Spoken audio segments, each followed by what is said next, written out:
We are at Occupy San Diego for a teach-in co-sponsored by SAME, San Diego Alliance for Marriage Equality, and CFAC, Canvas for a Cause. This is an educational on transgender identities for members of Occupy. We've had a lot of trans people participating very actively in Occupy San Diego and saw a need for some education inside the occupation movement. In the queer and gay communities is that a lot of times there's not as much awareness or understanding of that T part or anything that doesn't fall strictly into that binary, that you know, gay, male, female, straight, different kind of, there's only one or the other option. And what we want to be here to talk about is kind of expanding, going out of that binary and talking so that we can understand there's still a lot of oppression that goes on. In fact, just earlier this year, there was a major study by the LGBT task force up in San Francisco that found that people who identify as trans are actually 2 times as likely to be unemployed than anyone else in the population. They're also 4 times more likely to be in poverty, aka making less than $10,000 a year. So there's a lot of oppression that goes in there, not only from the straight community, from the from that typical heteronormative community, but also from the gay community itself. There's a lot of questions when it comes to it. This is a zine that Ms. Lauren brought, and I'm just gonna read a couple of things about it to go into it. But basically what we're talking about here is, we're asking how people identify with their gender. And a lot of times there's this big conflation between gender and sex or sexual orientation and how those can't be separate. Does anyone want to provide a definition of the word gender? Anyone? You want me to do it? Well, I'm going to offer, from what I know, gender is a social construct. From what I've seen, a lot of times it is placed upon whether you have, people confuse it with sex, which is whether you have female or male organs or both. You know what I mean? There is intersex people who don't necessarily have to fit either of those categories. And gender is actually much more than that. It's everything that we perceive about a person. It can be anything from the style of clothes they wear, to the way they talk, to the way that their body language is, to the way that they're expressing themselves. There's the terms femme, there's the words butch. These have to do with people maybe like switching their gender categories. And what a lot of people are coming to find and openly embracing is that gender doesn't have to be this strict binary one or the other, but can actually be a spectrum where you don't have to be fit into one for always. You can if you want to be, but you can also be switching and changing based on how you feel and what you identify with at that time in your life at that point. So there's a couple of basics here. I'm going to read from this. This is from someone who identifies as transsexual and says, obviously everyone's experiences are different. You can't ever assume something about someone just because you may identify the same way as them. But one thing's for sure, there's a lot of things that are socialized into us from birth that cause oppression, not only in transphobia or homophobia, but also in race and gender in those different ways. So if you don't know what pronoun or gender labels someone prefers, and there's no mutual friend around to clue you in, just ask them, politely and respectfully. Usually when you can't immediately determine someone's gender, some people become afraid and hostile. If you misrecognize someone's gender, it's okay. It's not the end of the world. Don't freak out, but be respectful and talk and learn from that person about why they're identifying another way and why it would affect them if you're saying these other things. Misidentifying or being unable to classify someone's gender does not have to be an awkward or shameful experience. By asking someone in the right way, you can indirectly communicate, I want to be respectful of you, and I don't want to make any assumptions. I see your gender ambiguity and or fluid gender expression as a positive, fabulous, creative, and honest thing. Nice. So, putting it forward towards there. Once you know how someone identifies, you should respect their self-identification, despite what biases you may have or feelings you may have because of the traditional binary. By doing this, by respecting their self-identification, you are saying, I see you, I support you, and I respect you. By not doing this, you are letting trans people know, I don't understand you, and I'm not trying to. What you tell me about yourself isn't important, and that's important, and all that's important is how I think of you. And it can be seen as not being an ally, and that is not a safe person to be around. It's really hard and dangerous sometimes to change your name and your pronoun, especially if you don't pass or people still don't perceive you as what you're trying to do. Know that it's taken a lot of courage for this person to let you know who they really are. They are sharing something very precious. You do not have the right to know any medical or anatomical information about anyone else's body unless they decide to share it with you.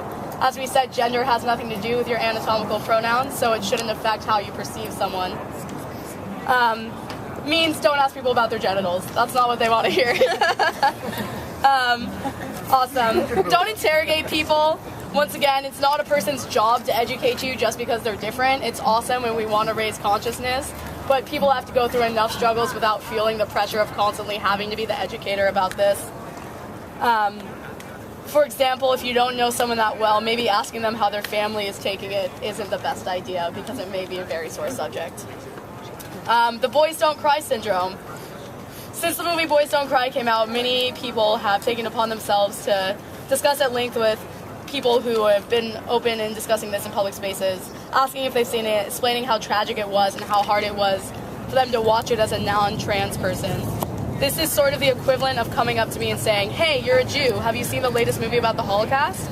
Well, let me tell you, I'm very interested in this subject. And was it hard for me to watch all those people get killed? So just respecting that, you know, even if it's coming out of a place of like genuine interest, how we relate ourselves and how we go out to people can really affect how they're feeling. And it is really important for people to educate themselves about different experiences of oppression. However, someone who has to deal with that oppression all the time may not want to hear about it or process how hard it was for you as someone not directly affected by it. Check yourself, basically. Outing. There are many situations in which it may not be safe for a trans person to be out.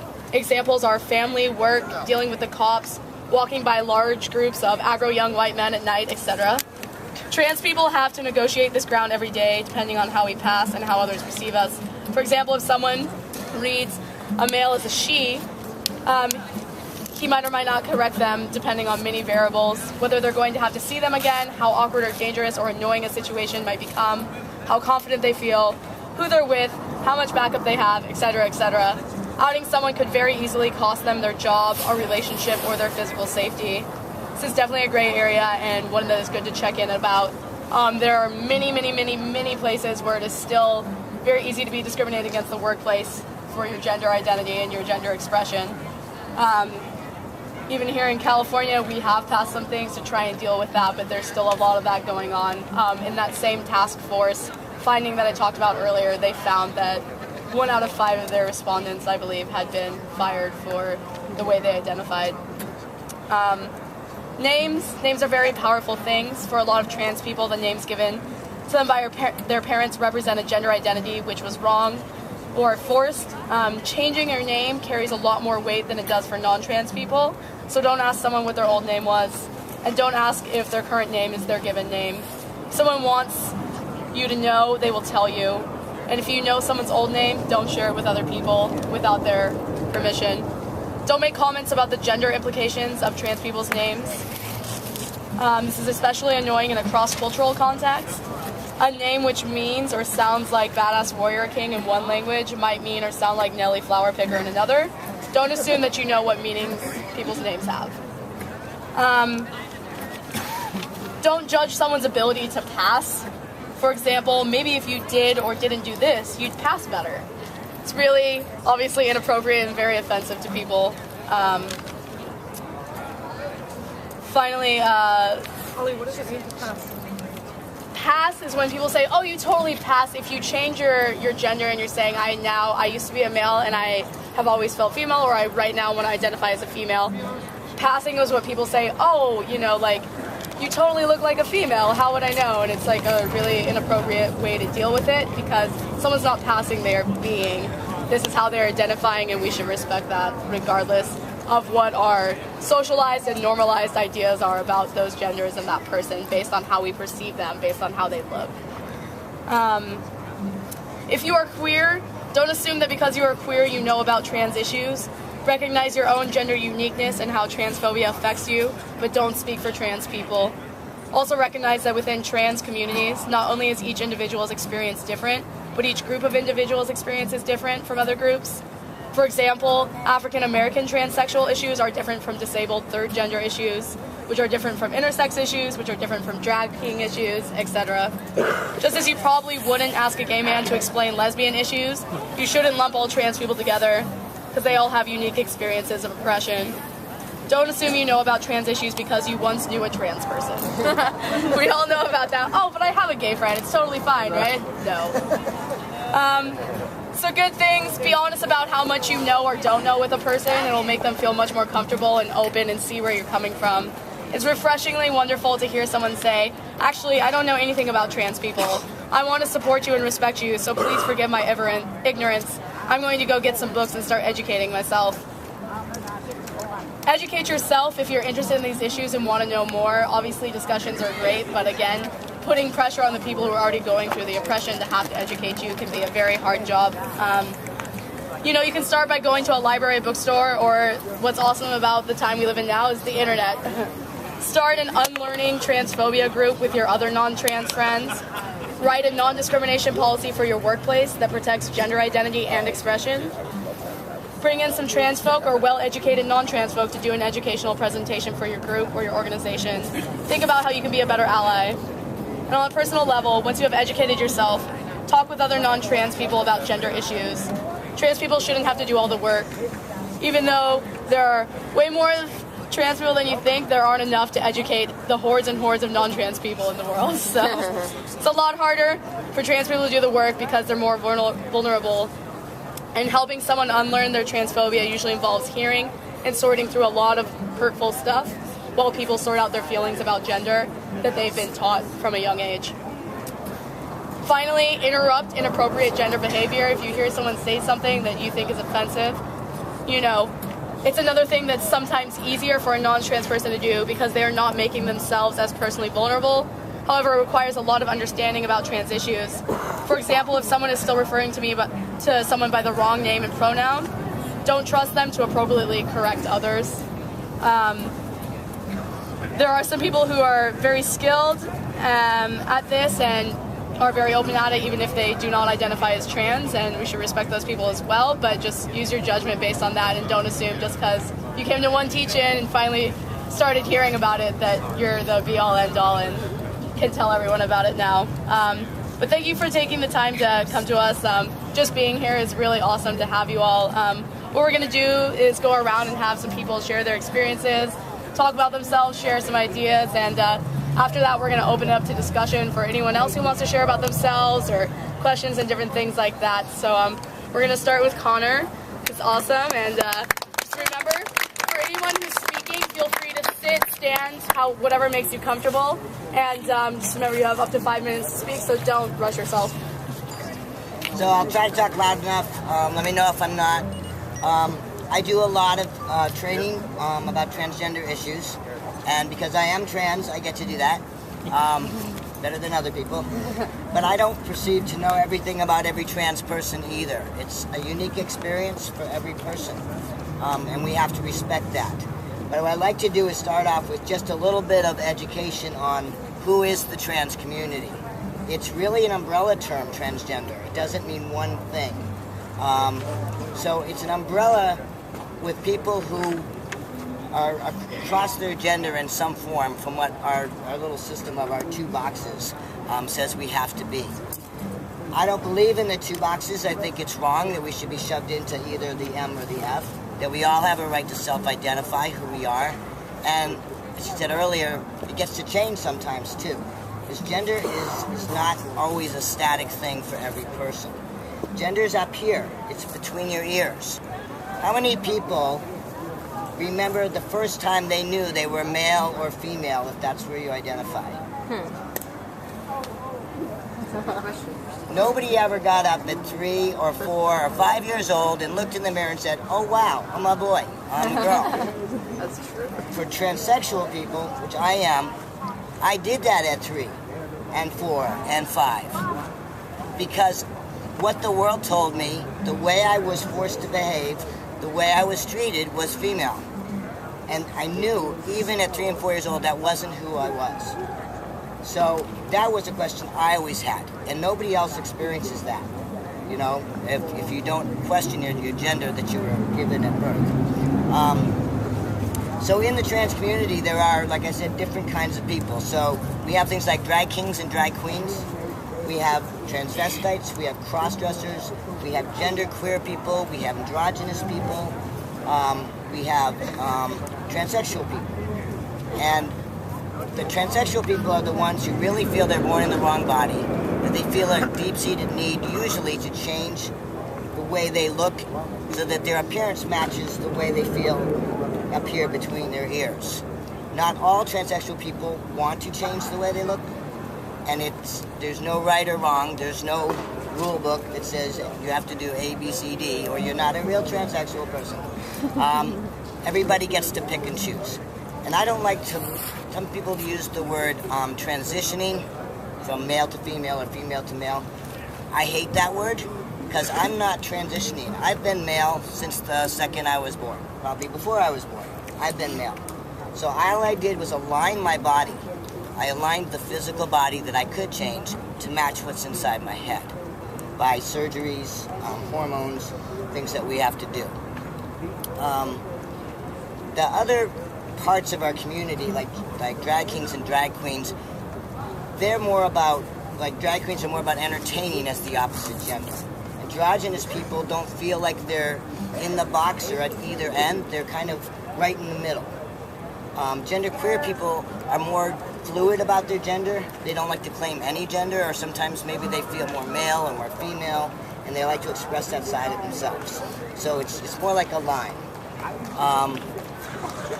So any questions so far on that stuff? I do have a question. I hear you use the word transsexual and transgendered intermix. Is there a proper blanket term for the community as a whole? Transgender is the blanket term, but many transsexual people identify as trans. They use just the word trans. So when someone says I'm trans, they could be any of these things. Genderqueer people will say I'm trans. Cross-dressers could say I'm trans. So if you really want to get to know somebody, you probably will explore that, what trans means to them, because it has many meanings to different people. Sorry, I'm just going to pause. Can we try and hold questions towards the end, maybe more, since we have other speakers too? So, I think it's awesome that you guys are all here today. The trans community is a community that's still up and coming, that's been at the bottom of the pile, whether in the LG community, whether in the straight community, in the medical community, in the employment community. Pretty much everywhere trans people go, they get to be the bottom rung. They get stepped on, pushed down, pushed out. We can never always feel safe about our housing, about our jobs, about our dealings with law enforcement, about hospital visits. We never know where we're going to run into somebody who is transphobic and who will treat us like a piece of crap. So it's a hard road, and without allies, like all of you people, to help raise awareness, to help make it real that it's not okay to put anybody down, and to be an ally to the trans community so that when you see crap happening, when you hear about it, you step up and you say, no, this is not okay. And why is it not okay? Because all of us are the same. We're all human beings. We all bleed when we're cut. We're all born, we all die when it's our time to die. We all breathe. It's who we are. We're humans, and there's a lot of diversity in humanity. And it's an awesome thing to have diversity. And we need to make sure every community, I don't care whether it's about racism or culture or your sexual orientation, let's make sure that everybody is treated equally. And the last thing I want to talk about real quick is that, she mentioned it, but sexual orientation and being transgender are totally separate things. They are mixed, but one is about who you choose to love, be close to, be emotionally attached to, you want to get squishy with. Is that what's heard sometimes? And your gender identity is about internally. It's about me and myself and only myself, how I choose my masculinity or femininity or none of that. So don't confuse the two, because there are queer trans folks. There are gay trans men. There are lesbian trans women. So that's kind of something we need to understand. For me, I transitioned or aligned 8 years ago at the age of 50. You're never too old. I couldn't live anymore the way I was living. I was ready. I had 3 suicide attempts. I couldn't do it anymore. And I had to make that change to be who I am and the world to see me as who I was. And as hard as my life was before that, it did a complete turnaround. And I'm very fortunate that I had the means and the money and the support to be able to change my life and change my gender identity to the rest of you. And I can't tell you how much it saved my life and made my life better. So whatever you can support somebody who's going through this, it's awesome. And it made my life worth living, finally, for the first time. So, some other people speak.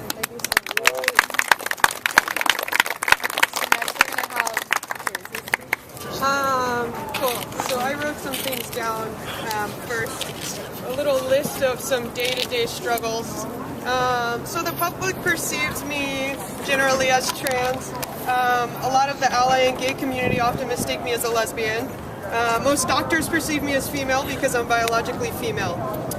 Number 2, there's one pronoun, they, which doesn't for trans people, or if they don't fit into he or she, which obviously doesn't grammatically work in the English language. 3, our prison system, unless you're 100%, you have a sex change, like 100% of you goes through what we're trying to not call transitioning. 100%, everything changes about you. You're put into the prison in which you were biologically born. Number 4, police arrested a trans person in New York and tied the person to a toilet while occupying, and tied the person to a toilet for a day because they didn't know what to do with the person.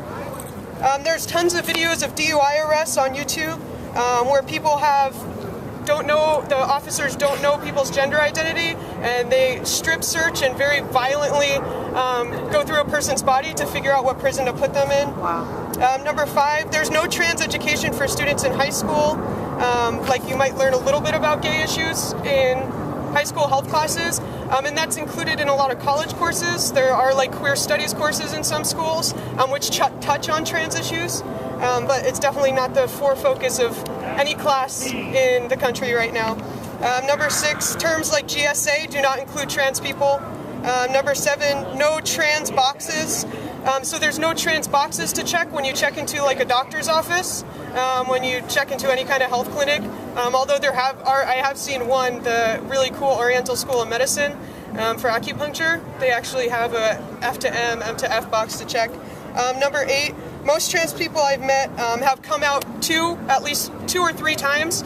So most people I've met, and again this is my personal story, have first come out as gay or lesbian, then come out as trans, and some of them have then come out as gay or lesbian or bisexual trans person after that. So people are constantly coming out when you're trans. Number 9, terms that are used at the occupation, like brother and sisters, aren't necessarily inclusive to all trans people.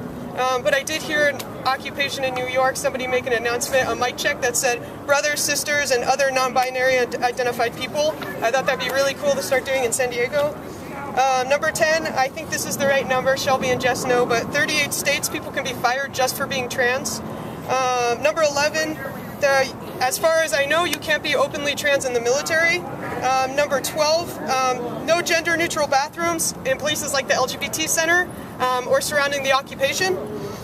Number 13, there's no popular term for people who are mostly attracted to trans people. So you can imagine what that does to people that are attracted to trans people and also the trans people, thinking there's no community of people. So it's like, what do you fit into? If you like women and you're a trans person, do you look for lesbians or do you look for straight women? There's no category in between. Number 14, and Connor kind of touched on this, drag, transsexual, androgynous, genderqueer, gender bending, intersex, all these terms are not the same but can be and can change. Somebody can constantly change their title and who they are and how they identify, because that's a really good example of somebody at 50 years old going through like changing their perceived gender identity, right? And so everything's going to be changing. It's changed for me a lot. I know a lot of people here that it's constantly changing for. Again, coming out over and over and over again. And number 15, you don't have to understand, you just have to accept. So already today I've heard a lot of terms like understanding, understanding, understanding. Sometimes gay people don't understand straight people and why they're straight. Straight people don't understand why gay people are straight. Sometimes it doesn't make sense to you because it's not like necessarily what you want or how you feel. You don't have to understand what it means to be transgender. You don't have to be able to relate to it because it's probably not something you're going through if you can't relate to it. But you should be able to accept it. And then just real quick, a little bit of me personally.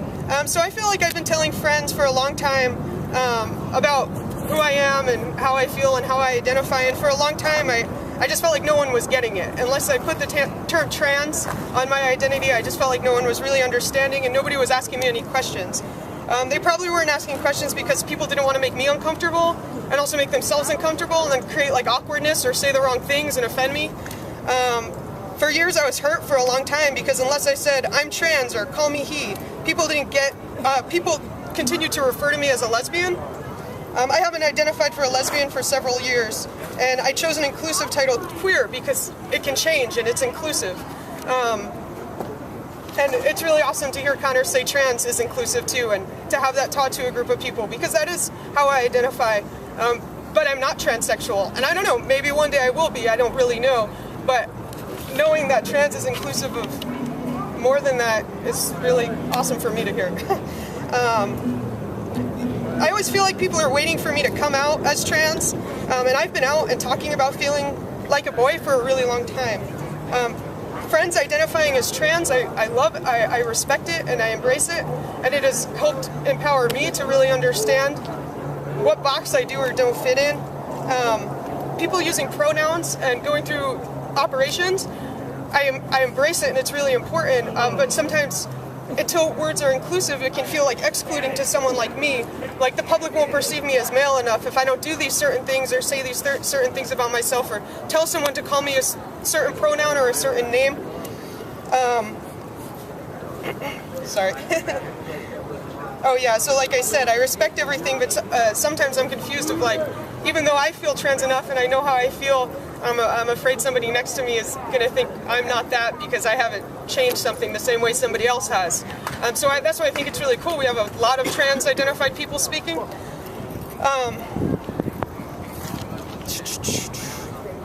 Cool. So I might not have officially changed. I might officially change my pronoun one day. Right now, I really encourage people to use all pronouns with me: he, she, and they.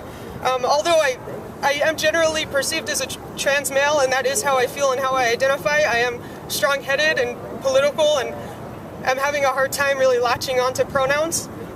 Maybe if I wasn't part of Campus for a Cause and I wasn't politically strong-headed, I would stand here and say, when you leave here, please refer to me as he. But I really do strongly encourage people to use different gender pronouns for me and call me Jersey. Whether or not I ever decide to transition my body in any way, I also have an issue with, I don't want men and women and different people in the community to now think I see through a new lens and a new scope, and that I can't understand what it means to be a woman and feel that oppression. So that's a big struggle too. It's like, if everybody stops perceiving me as female, even though that's what I want, it's like I want to be able to speak on behalf of like a person who has lived the life of a female and can speak on behalf of women's oppression. And I know there are men feminists that can do that. So yeah, like Alfie.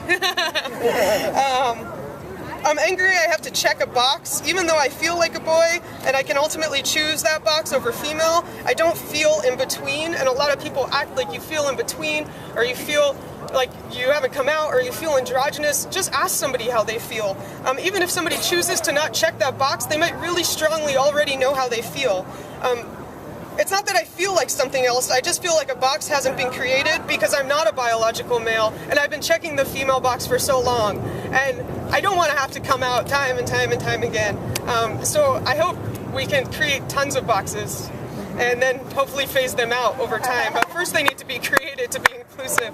But again, being inclusive can also be exclusive, which is something like I've gone through and struggled with in the trans community for sure. That's all.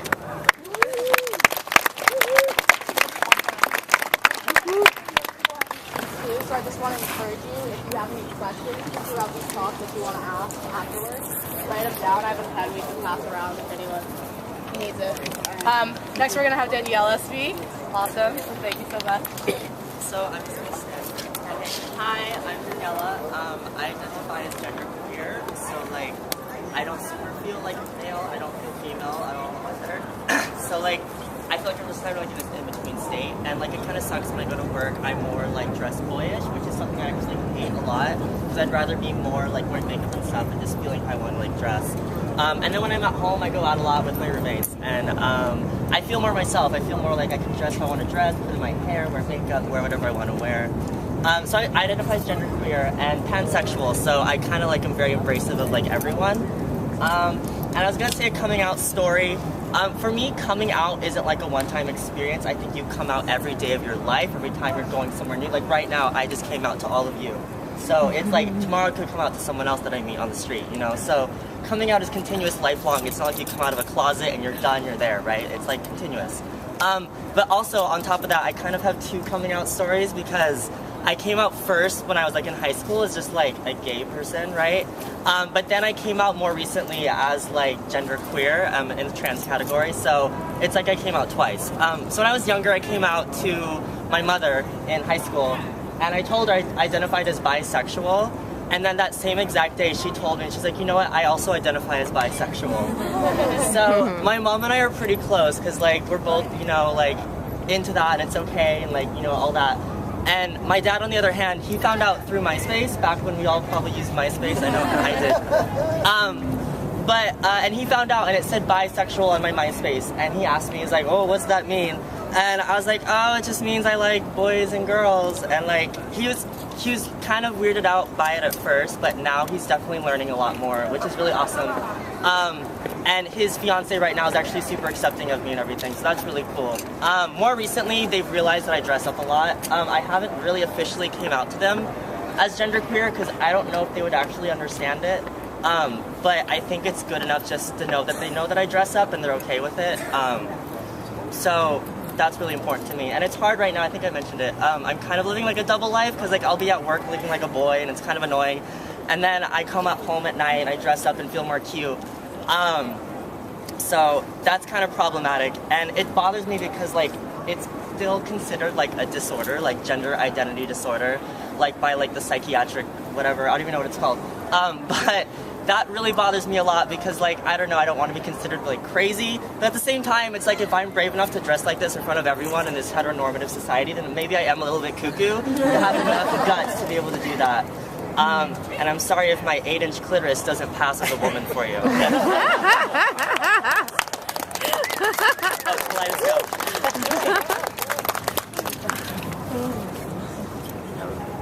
Okay, we're gonna have Saeed speak next. Hi everybody, I'm Saeed. So growing up, like I knew that I was different from all the other boys in my class. This is my sister right here. We grew up together in the Caribbean, which I don't know if you guys know, but it's really, really homophobic over there. So growing up, I always knew that I would end up out of the Caribbean someday. So we grew up playing with like Barbie dolls and like My Little Pony and like all the girl stuff. We had like hundreds of Barbie dolls.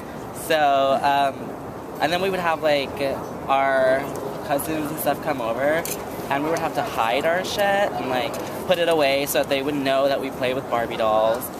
And I remember thinking that I want to eventually one day like not have to hide my stuff like when people come over and just like be myself.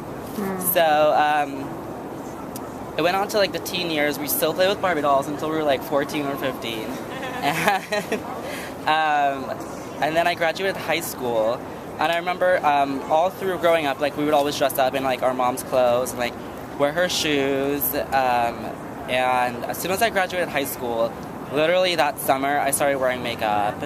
And while I was in high school, like I was trying to get into like modeling and stuff. So my mom just saw it as like part of the modeling, and like she would buy me my makeup and stuff, but she never thought twice about it, and which I thought was really weird. But yeah, so started wearing makeup right after high school, and then I went to this gay party, which in the Caribbean happened like once a month or something, and it was like in this secluded area away from society, so like no one could ever see where we were and what we were doing. And I went there, and there were other people there that were dressed in drag, and I was just like so fascinated by it. I was like, there's actually a place where I can do this and not get like condemned for it. So a couple of parties later, I think it was Gay Pride actually, I dressed up in drag for like the first time in public, and I went out, and it was really awesome. Like I remember getting as like cover girl at like Pride in the Caribbean that year, and it was really awesome. So I think from that, every single party that I ever went to after that, I've been dressing up. But yeah, so then I knew as soon as I graduated high school, like the yearning to get out of the Caribbean just because of the homophobia was still there, and I knew I had to find a way to get out.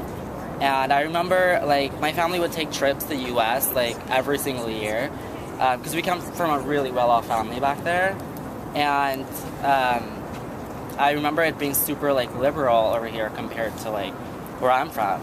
And so I graduated high school. I literally started working, I think the year or the year after that I graduated, and I started saving every penny that I had so that I can eventually move over here, because my parents, they obviously didn't want to help me like move over here, you know what I mean, because that would mean them losing me, and they still didn't know that I was gay to this point. And so I was saving everything, and I was still partying, going out every weekend, and then she started partying with me. And then one night, I think it was like a Saturday night, I was getting ready to go to my party, and I had like all my high heels and my wig and everything like laid out in my closet, and I kept like rubbing alcohol in my closet, and my mom used to like use it to like do her nails or whatever. So she asked me for it, and I was like, it's in the closet, just go get it. And I totally forgot that my stuff was like in there. And she goes in there and she finds everything, and she freaks out. She comes downstairs and she's like, what is this? And I was just like, it's just shoes. And she was like, I know what it is, but like, whose is it? And I was just like, it was my cousin's. I was like, it's my cousin's. And because my cousins were like into like beauty pageants and stuff, so like I just said that I hung out with her the day before, and she left it in my bag. So she was like, I don't believe you, like give me her number right now, I'm gonna call. So I was just like, crap, like I might as well just tell her. So I sat her down, and she was actually sitting on the chair right next to me. She got up and she ran away because she knew what I was about to do. And then I told her it was mine, and she freaked out, and then we had a really, really long conversation about it. And then she asked me if I was gay, and I told her yes. So like for me coming out to my parents, like it wasn't first that I was gay and then that I dressed up. It's kind of like everything together in one, so it kind of hit her really hard. And then I left to go to the party still. I was just like, I'm not staying here because it was really weird. So I went to the party, and then she like called me up, and she's like, she's crying like crazy, and she's going through your entire closet. And I was just like, well, that's good. I mean, I know right now it's going to be hard, but like eventually, like she'll come around. And then that happened like earlier on the year. I think I want to say like May. And then in October, our dad passed away of a heart attack the same year that I came out. And literally a couple of days later, we had our sister call our house and told us that we were the reason why he died. It's because we were gay, and like we put too much stress on him. And she freaked out on her and like cussed her the hell out. I told her to never call the house again. And the weird thing is that growing up between, because we have another brother, he's also gay, and a sister, and growing up between the four siblings, like me and my sister were always really, really close. And I thought that when I would come out, that she was the one person that would understand me. But she, out of the entire family, till this day, she's still the one person that never talks to me. Like, I've been in the U.S. a total of 5 years now, and I've never heard from her. So, anyway, like, I came out, and then eventually, I think I was 19, I had all my money saved up, and I came across to LA. I was supposed to move to LA first, and I decided, I was just like, well, I want to be here legally because I didn't have my citizenship or anything yet. So I was like, I have to find a legal way to stay here. So I started looking for like schools, like fashion schools, because we both went to fashion school. And I couldn't really afford the schools in LA, and I found this one called Fashion Careers College. It's on Marina Boulevard next to SeaWorld. And I could afford that one, so I decided to move here to do that. And then I was just like, within the period of the 2 years that I was here, I would find a legal way to stay here. So within the time that I was here for that 2 years, I found out about political asylum. I'm not sure if you guys know about it, but it's basically, they granted me the right to stay here just because the Caribbean was so homophobic. So I applied for it literally, I think, beginning of the year. I got it within 3 months. That's how crazy Trinidad is. So yeah, I was granted the asylum, and then started living here, and then she moved here like literally like a year after I moved here, and she applied for the same thing, and they granted hers in like 2 months. So that's really awesome. So and then now I'm here with you guys as myself. So I just want to tell you guys that no matter who you are, you always, what's that? Or where you come from, like, don't ever be afraid to be yourself, because at the end of the day, that's all that matters, because it leads to happiness, and happiness is the only thing that matters in this life, and you can never be happy if you're pretending to be something else, just because society is telling you that that's who you have to be. So just be yourself, and you'll be happy.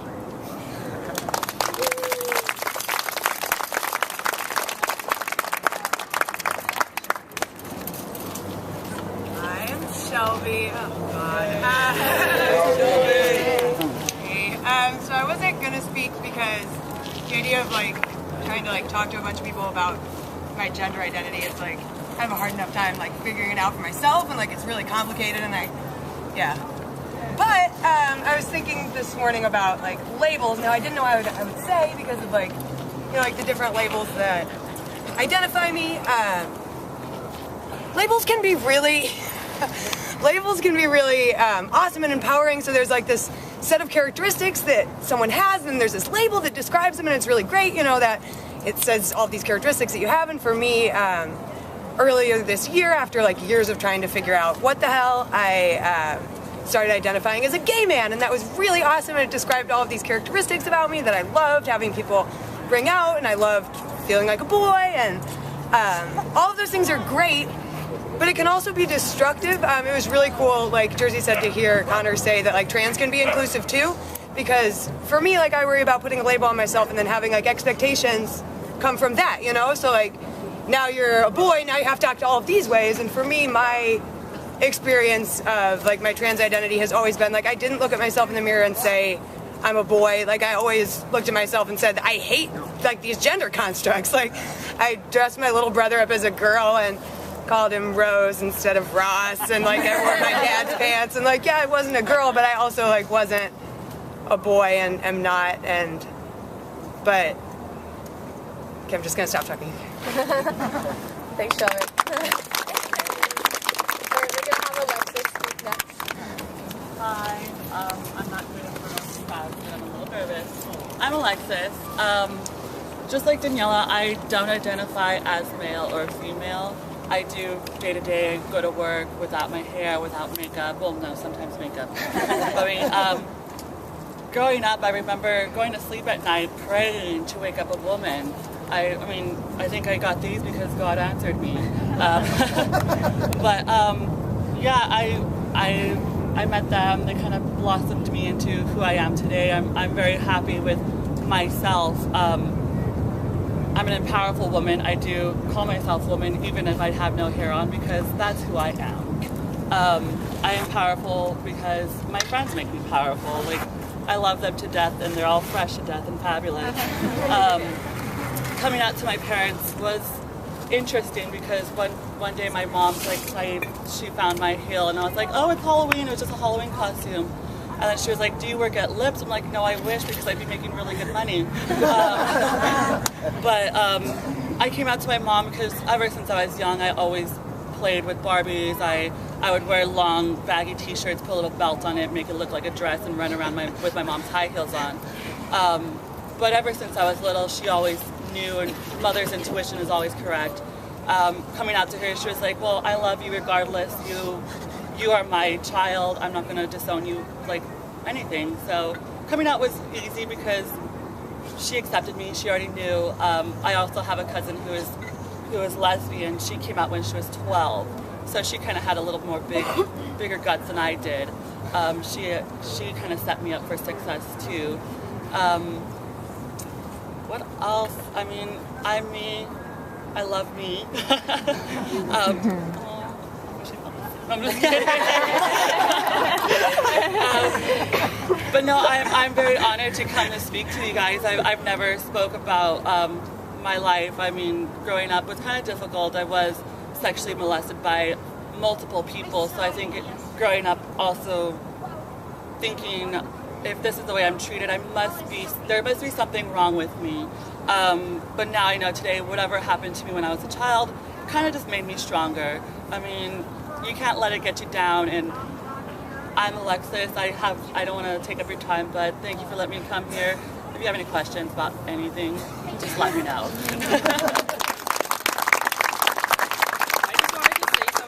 I just wanted to give like props to my mom because I totally forgot to talk about her in my speech, but my mom today is totally 100% different from the day that I came out, and she supports us so much in everything that we do. I always talk about this with them, but like when I came out, I remember she was going to a wedding because they're really, really big back home, like literally every weekend someone gets married. And she was wearing this maroon outfit, and she didn't have shoes to match the outfit, but I just so happened to have a pair to match it. So I was like, you can borrow my shoes. And she looked at me and she said, I would rather walk on hot coals in hell than to wear your shoes. And I remember, I don't cry really easily. I remember like going to the bathroom and I broke down and I could not stop crying. And I just felt really, really hurt by it. And then a year after I moved here, she came here for a fashion show that we were having. And I got ready and I dressed up. I was wearing this really pretty gown that I made. And like a wig, makeup, everything. And came out of the bathroom and she looked at me and she said, you look really beautiful. And I always get really teary-eyed when I talk about it. But yeah, like she came really, really far from that day that she said that comment to me that hurt me so much, to the point now that she comes here and she'll literally buy us anything we want, like our wigs, our shoes, our dresses, our fabric, anything that we want, she would get it. So she's really awesome. I just wanted to like give props to her because I really love her. Yeah.